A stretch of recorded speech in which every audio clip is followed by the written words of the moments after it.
just finished a workout, and then after my workout, typically on Mondays, if I don't go shopping on Sundays, I go to the store. Usually it's Trader Joe's, but I wanted fresher produce. Sometimes I feel like Trader Joe's, I'm not really getting the best stuff produce-wise, so I'll kind of walk through what I bought. My focus was on breakfast and dinner, and I wanted to go pretty freaking healthy, and I'll probably add on a few things during the week, but here are the essentials that I got for the week. So for vegetables, I got peppers, and I like getting a variety of colors because brighter colors tend to have more nutrients and green, so I got a couple yellow and a couple red.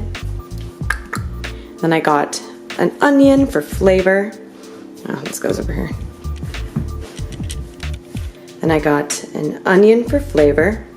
I also got some carrots. I used to eat carrots every day, like baby carrots. I'd fill it in a mug and I'd just eat the entire mug for a snack.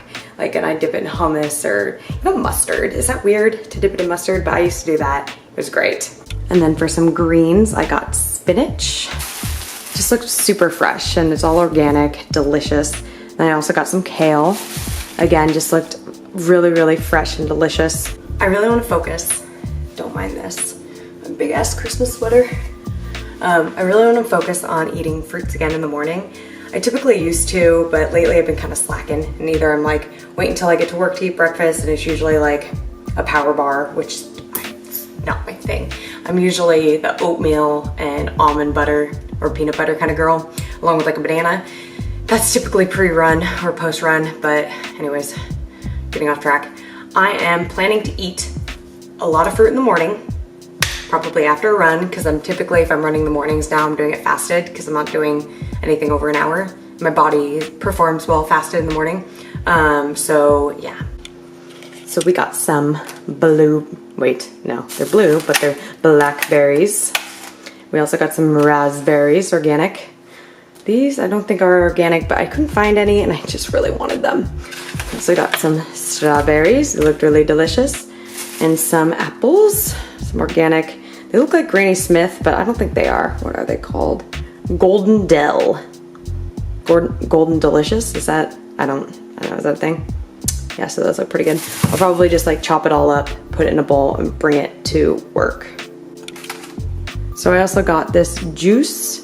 Sometimes I have it in the morning in place of breakfast or with breakfast, but sometimes I also have this as a snack in the afternoon. I really like this as a snack instead of another coffee because it gives me a lot of sugar. There's like 20 grams of sugar in this, which if it's pure juice sugar, no like sugar added, I'm totally fine with, depending on what I had that day. But yeah, this is like the perfect place of a coffee for me. Now let's go to the carb sources for the week. All right, in the sad corner of my kitchen next to my rice cooker. That thing is brilliant, I love it. Okay, so we got some sweet potatoes. You know what, they could be yams, I'm unsure. There wasn't a sign at the store. Let's just go with the assumption they're sweet potatoes because that would mean they're healthier and higher nutrients, all that good stuff. I also got spaghetti squash, which I need to make. I don't know about you guys, but if I buy this, if I don't make it tonight or tomorrow night, I'm not gonna make it for the week. So I should probably make this in the sweet potato. Same with sweet potato. If I don't make these within 2 days of buying them, I'm not gonna make them. And I hate wasting food. I hate it. And how can I forget? Some eggs, some organic, cage-free. So, fun story. Fun is a subjective word, but I'll let you be the judge. So, I used to never eat eggs. I hated eggs. I thought they were weird. Still kind of think they're weird. It's a weird concept. It's kind of gross. They're weird texture. And I'm like okay with a lot of textures, you know? I like chia seeds, like soggy chia seeds. I like bananas. That's all normal stuff. Insert a weird, gooey, nasty food that a lot of people don't like. I can't think of any.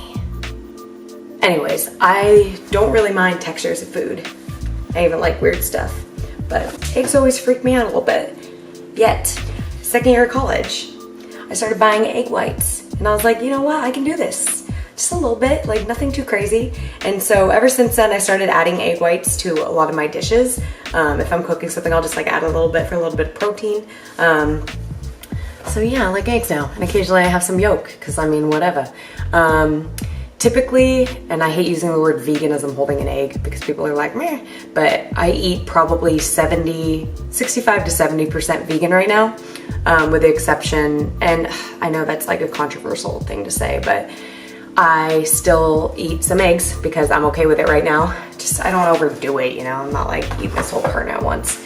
I don't eat milk, that's gross, chunky milk. I don't drink milk. I don't get a lot of dairy, other than occasionally I'll have a string cheese at work because we have them there, which is a weird habit because I'm not even a fan of mozzarella. Is that even what it is? Is it mozzarella? Is it like, I don't get cheese. Like the only cheese I really like is goat cheese. Now I'm going on a tangent about that because goat cheese is so good. Just, you know, like a little bit with like, with some beets and like some spinach and a little drizzle of balsamic, you know what I mean? So yeah, I like goat cheese in that sense. I hope this lighting is good because I just recorded so much. I don't really have too many animal products, I'd say. I don't typically eat meat anymore. I haven't been eating chicken. Yet I do still eat fish, and I love myself some sushi, some salmon. I don't typically buy fish. When I do, I usually don't bake it right. I love to cook. How the heck do you cut this? How the heck do you make it? Well, I'll tell you my trick. And a friend actually told me this. Shout out to you, Hannah. This and kabocha squash, oh my gosh, cut my hand off. I didn't cut my hand off, but I'm saying like it's so difficult to cut them. Almost cut my hand off. Secret is, some people are like, man, microwaves, but put it in the microwave for a few minutes. It will soften up the shell. And you know what? Your oven's gonna be heating up anyways, so there's that. But okay, I guess if you're anti-microwave, you can just like gut it out and like practically cut your hand off. But if you don't really care, or don't care that it's only gonna be in there for 3 minutes, it's fine, just do it. Put it in the microwave. It's gonna get like a little softer on the outside, and then you can take your knife, cut it in half. Way easier. But now I just put it in a pan. Either I spray a little bit of olive oil spray so it doesn't stick, or put a little bit of foil down, and then I add each side in after scooping out the insides. I would say scoop it out with a spoon and not a fork, just like comes out really easily. And from there, put it in. Anywhere from 350 to 400. I literally have no idea. I make it up every time. It's typically fine. Depends on your oven. So just know kind of like how hot it gets, because I swear, like the ranges are so bizarre. Sometimes 350 is like 425 to somebody else. So I don't know how accurate most ovens are, especially if you have an old one like I do. So I check it around 20 minutes. And the way you can tell if it's done is if sometimes there's like a little crisp on the outside and you're like, oh yeah, like that looks nice. Or you can dip your finger. No, don't put your finger in it. That's a terrible idea. Cut that out. Or you can put a fork in it, and if it like kind of like slides in pretty easily, if it's pretty soft, then it's done. I like it cooked a little bit more, so it's not like raw. I like it to be pretty cooked. Based on trial and error, I had way too much semi-raw-ish-esque spaghetti squash, and I like it a little bit soft now. Another pro tip, when you put it in there, drizzle some olive oil, extra virgin, salt. I always use Himalayan pink salt because it has the most vitamins and minerals, and some pepper. This is the cheapest pepper at the store. I don't know if there's a difference between cheap and expensive pepper. Is that even a thing? I don't know. Doesn't matter. It just matters that you get the good salt. So I decided to saute some onions. Oh, okay, that's not gonna work. And I am prepping a couple meals, and I got lazy, so it's basically just peppers. There's some red ones under there. Carrots and raw spinach. And then when the sweet potatoes are done, I will add those, and it will just be an easy like snack, part of a lunch, maybe dinner. I don't know.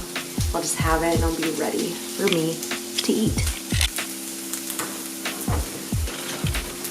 So we got the sweet potatoes down there. We also got the spaghetti squash. I'm chopping some kale and potentially eating this raw or chopping it, not sure. I will add this to the onions, and then I will top the spaghetti squash with the sauteed vegetables, a bit of olive oil, because I forgot to put it in while it's baking. Whoops, oh well.